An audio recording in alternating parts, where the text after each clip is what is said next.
अस्सलामुअलैकुम नाज़रीन करामी, उम्मीद करता हूँ कि आप सब लोग खैर वाक़त से होंगे। तो नाज़रीन करामी, आज आपको बताते चलें कि महकमा मौसमियात ने पाकिस्तान में अगले 5 से 6 रोज़ के दौरान मौसम की पेशन गोई जारी कर दी है। आपको पूरी तफसील से आगाह करेंगे इस छोटी सी वीडियो में। उससे पहले हमारी एक रिक्वेस्ट है कि अगर आप हमारे चैनल पर नए हैं तो चैनल को जल्दी से सब्सक्राइब करें और अगर वीडियो अच्छी लगे तो वीडियो को लाइक करें।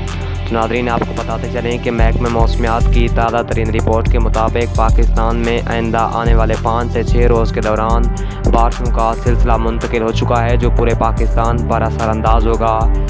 ये सिलसिला शिद्दत अख्तियार करेगा, जो कि पंजाब और बलूचिस्तान में होगी। वस्ती बलूचिस्तान, जनूबी पंजाब और वस्ती पंजाब में भी ये सिलसिला शिद्दत अख्तियार करेगा अगले 5 से 6 रोज़ के दौरान, यानी 1 मई तक ये सिलसिला शिद्दत अख्तियार करेगा।